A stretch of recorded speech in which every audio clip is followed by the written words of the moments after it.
O presidente do Senado, Rodrigo Pacheco, afirmou que a desoneração da folha de pagamentos para 17 setores da economia continua e que aquela medida provisória enviada pelo governo, colocando um fim ao benefício, vai ser revista.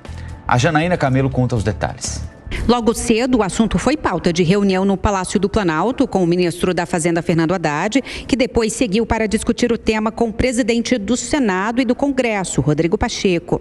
Por cerca de 1 hora na residência oficial do Senado, os dois conversaram sobre a proposta do governo de voltar a reonerar a folha de pagamentos de 17 setores da economia e as sugestões do Congresso, onde a maioria dos parlamentares defende a manutenção da desoneração. Haddad saiu da reunião sem falar com a imprensa. A manifestação do Planalto ficou a cargo do líder do governo no Congresso, senador Randolfo Rodrigues.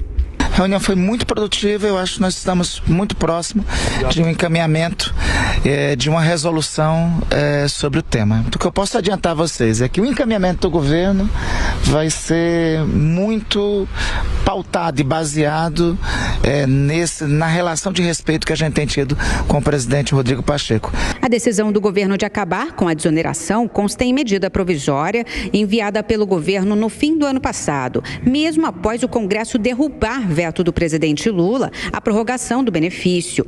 Por isso, o Legislativo interpretou a MP como uma medida arbitrária do Executivo. Ontem, deputados e senadores voltaram a se manifestar contra a tentativa do governo de reonerar 17 setores produtivos da economia com a tributação em cima da folha salarial. Para a deputada Ani Ortiz, relatora da matéria na Câmara dos Deputados, a cobrança pode causar um efeito cascata na economia. Quando tivemos o veto total na data limite, fomos todos nós surpreendidos por essa decisão do governo, que durante toda a tramitação do projeto aqui na casa não se fez presente nas discussões, foi omisso em relação a todo o debate, ao amplo debate que nós fizemos aqui. Na mesma medida, consta ainda o fim ao programa de incentivo ao setor de eventos, o chamado PERSE, e compensação tributária com ressarcimento ao contribuinte de impostos pagos indevidamente em anos anteriores. A medida provisória foi apresentada em meio ao objetivo do governo de zerar o déficit fiscal nesse ano. No Senado, horas depois da reunião com o ministro da Fazenda, Rodrigo Pacheco fez o anúncio que acordou com o governo, que a medida provisória seguirá sem a reoneração e eventuais alterações poderão ser propostas pelo Executivo por projeto de lei sem eficácia imediata. A construção política está feita no sentido de que eventuais alterações no programa não se darão por medida provisória. O governo já concordou com essa premissa e a desoneração da folha dos 17 setores está mantida, assim será, e eventuais alterações serão então amadurecidas através de projeto de lei e não por medida provisória. Para concluir as negociações com o Congresso, as pautas urgentes que têm travado a articulação política, falta combinar com o presidente da Câmara dos Deputados.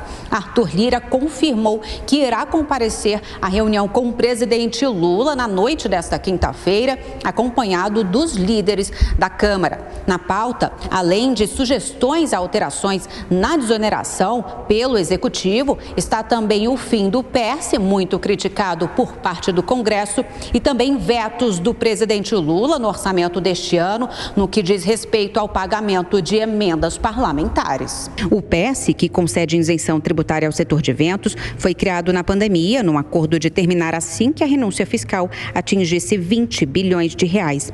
Mas, segundo o Ministério da Fazenda, só em 2023 essa renúncia foi de 17 bilhões.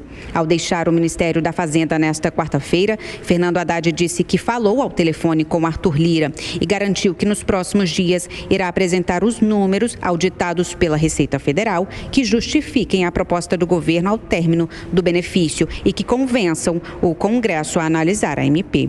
Mas já combinei com o presidente Lira que eu próprio vou apresentar esses números. Então, eu pedi uma consolidação que os setores não têm, nem tem como ter os indicadores da Receita Federal. Quem tem